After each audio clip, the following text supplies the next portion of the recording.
आप देखें बाज़ लोग सफ़ेद पोश में, ये भी एक अच्छी चीज़ है कि आप इस तरीके से रहें, इस तरह इज्जत के साथ आप रहें कि किसी को आपके ऊपर रहम ना आए, आप इस कंडीशन में रहें कि किसी को आपके ऊपर रहम ना आए।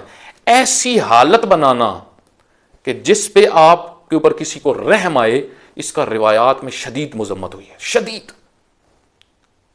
कि ऐसी कंडीशन अपनी ना बनाओ, मर जाना इससे बेहतर है। रिवायात में आया कि अपने आप को ऐसी कंडीशन में कि जिस तरह बाद लोग होते हैं ना, मांग रहे होते हैं, जिस तरह एक्टिंग कर रहे होते हैं ताकि हमारे ऊपर किसी को रहम आए, ये कंडीशन जो है, इससे रिवायत में कहा गया मर जाना बेहतर है।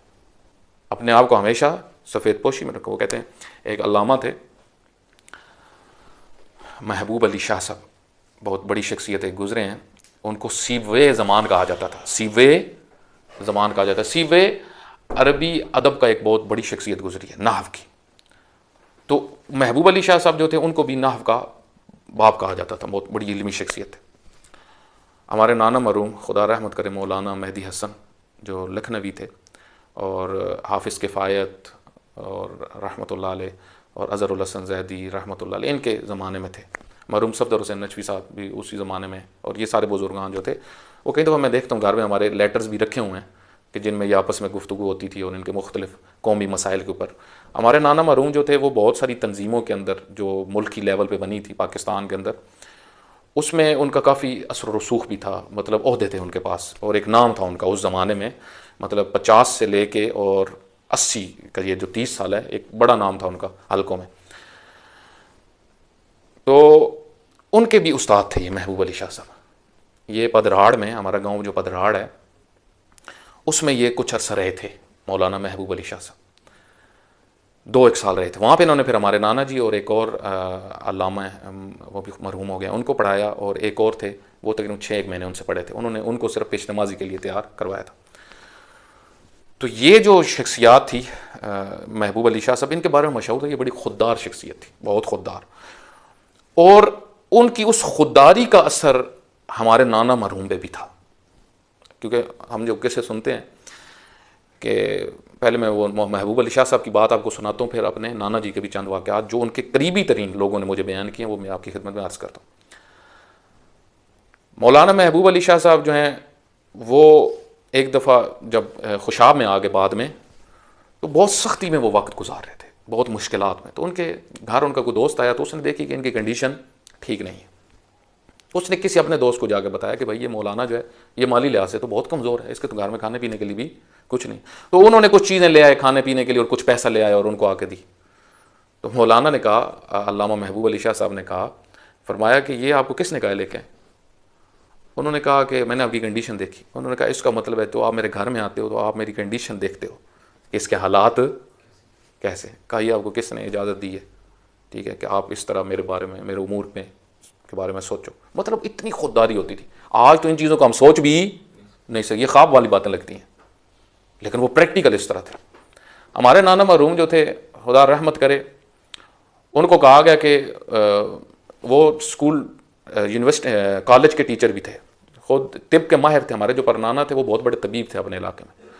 हमारे जो नाना थे वो भी तबीब थे, यानी लखनऊ के से पढ़ने के बाद उन्होंने तिब का कोर्स किया था किसी बड़े इदारे में लाहौर के अंदर, और उसका बाकायदा उनके पास डिग्री थी, इस वजह से वो तिब भी करते थे और साथ स्कूल की टीचिंग भी करते थे और कॉलेज में भी पढ़ाते थे। और आप अगर उस ज़माने में तहकीक करें तो 6ठी की किताब, 7वीं की इस्लामियात का जो कोर्स था पंजाब बोर्ड का, उसके मुसन्निफीन में वो भी थे, बल्कि खसूसी मुसन्निफीन में से थे। अल्लामा हुसैन मुर्तज़ा या मुर्तज़ा हुसैन जिनका नाम था, वो अल्लामा मुर्तज़ा हुसैन और हमारे नाना जी और चंद और उलमा जो थे, ये पाकिस्तान का जो इस्लामियात का कोर्स था ये उस अरसे में मुरतब करते थे। और ये ख़ुद उर्दू के बड़े माहिर लोग थे, क्योंकि लखनवी भी थे और अदीब भी थे। हमारे नाना जी तो जो थे वो कारी भी बहुत स्पेशलिस्ट थे। ज़ाहिर जो मुझे लगता है, जो मैंने उनके कुछ आसार देखे हैं, क्योंकि मेरे पैदा होने से पहले ही वो दुनिया से चले गए थे, कि जो वो जब तिलावत करते थे, उनके बारे में है, मशहूर है कि जब मस्जिद के अंदर गाँव में आते थे, बाज़ बहुत कम आते थे, 5-5 साल के बाद आते थे, तो जब तिलावत करते थे तो बहुत लोग पसंद करते थे। मतलब बहुत खूबसूरत करात थी उनकी। उनके बारे में हमारे मामू मरहूम बयान फरमा रहे थे कि क्योंकि वो लाज़िम बात है, जब कोर्सेज लिखते थे तो हुकूमत भी उनको प्रोटोकॉल तो बहुत देती थी, और उस वक्त जो थे वो शिया जो मुअस्सर लोग थे हुकूमत के अंदर, वो भी उनको बड़ी अहमियत देते थे। और फिर जो चांद देखने वाली कमेटी थी रोयत हिलाल, उसमें भी वो थे, ठीक है। तो उनको बाकायदा ऑफ़र की गई थी आप हज करें, हुकूमत ने कहा आप हज करें। उन्होंने कहा नहीं, मैं हज सिर्फ उस वक्त करूँगा जब मेरे पास अपने अमवाल होंगे, ठीक है।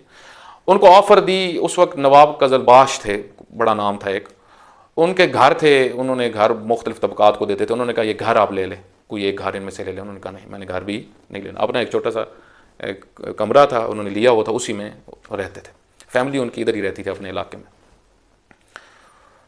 तो वो जो थे उनको जब एक दफ़ा अकट्ठ हुआ ईरान लाहौर के अंदर कि शिया ईद बड़े लेवल पे होनी चाहिए, ये तकरीबन पाकिस्तान बनने के 5-7 साल बाद की बात है, ठीक है, कि एक ईद होनी चाहिए मरकज़ी शिया की, जिसमें सारे उलमा भी आएँ, जिसमें जो है हमारे जो खवास हैं तबके मुख्तलिफ वो भी हैं वहाँ पे, सारे वहाँ पे। तो यूनिवर्सिटी ग्राउंड में ईद फाइनल हुई कि वहाँ पे पढ़ाई जाएगी। तो मेरे मामू मरहूम फरमा रहे थे कि पहली ईद पे मैं उनके साथ था, ये उन्होंने मुझे खुद 3-4 दफ़ा वाक़या सुनाया। उन्होंने कहा पहली ईद पे मैं उनके साथ था, हम टांगे पे बैठे उतरे। कहा जिस वक्त हाफिज़ किफ़ायत रहमतुल्लाह अलैह को कहा गया कि आप ईद पढ़ाएं, तो उन्होंने फरमाया कि मैं ईद नहीं पढ़ाऊँगा, क्योंकि वो सबसे बुज़ुर्ग थे।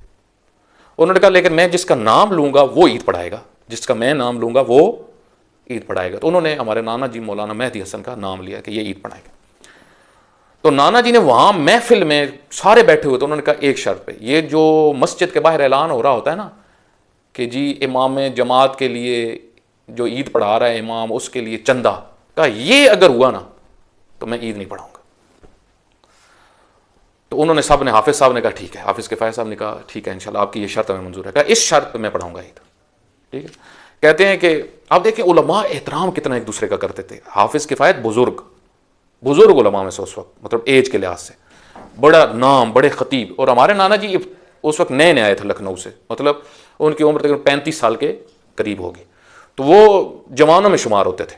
लाजमी बात है, आप आज देखें आज कंडीशन क्या है, आज तो एक बहुत सारे जगह पे आप देखें उलमा, बुजुर्ग उलमा बैठे हों तो जुम्मे की दावत कोई नहीं उनको देता, ठीक है। जनाजे पे लड़ाइयाँ शुरू हो जाती हैं आगे पीछे, पहले मैं पहुँचना, पहले मैंने, ये कई जगह पे हुआ, कई जगह पे ऐसे वाक़यात हुए।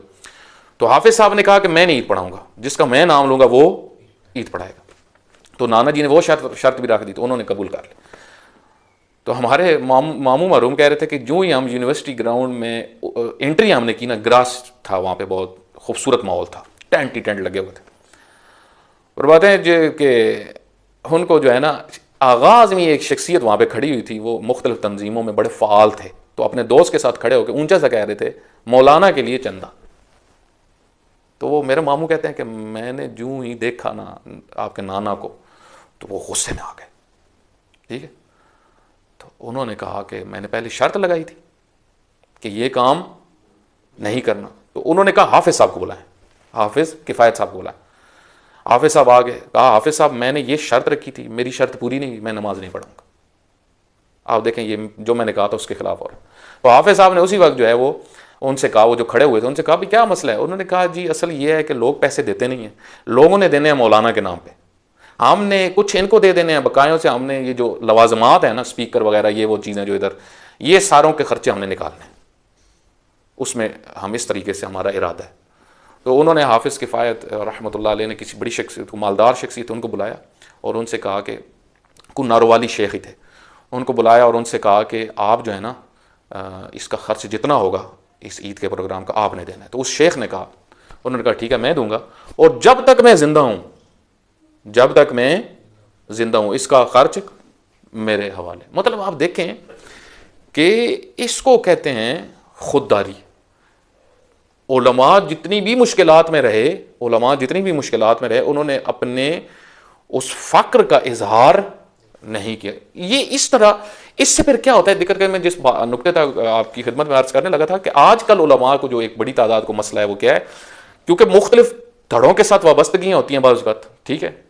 अच्छा ये भी मैं आपकी खिदमत में अर्ज कर देता हूँ कि हमारे मामू एक दिन बता रहे थे कि मैं नमाज, उसी यूनिवर्सिटी ग्राउंड में नमाज थी, तो मैं गया बैठा था फ्रंट पे, ठीक है।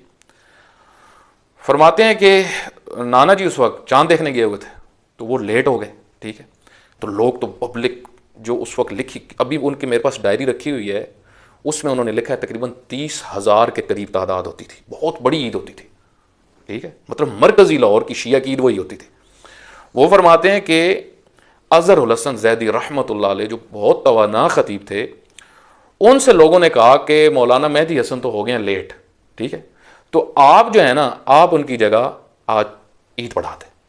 तो अज़हरुल हसन ज़ैदी साहब खड़े हो गए, लेकिन पढ़ाई नहीं उन्होंने ईद। लगे रहे, लोगों को हंसाते रहे, वो बड़े बड़े खतीब थे और बड़ी बीच में मजाकिया बातें करनी और बड़ी उनके पास टेक्निक थी। तो उन्होंने लोगों को हंसाने पर लगाई रखा और मजाक से कहते थे महदी आएगा ईद पढ़ाएगा। इमाम ज़मान अलैहिस्सलाम की तरफ इशारा करते थे कि महदी आएगा ईद पढ़ाएगा। इसी अभी वो बात ही कर रहे थे कि नाना हमारे वहाँ पे पहुँच गए और उन्होंने फिर आगे ईद पढ़ाई। मतलब ये बात इस वजह से कि एहतराम इतना होता था दूसरे उलमा का, अपने से बुजुर्ग उलमा का,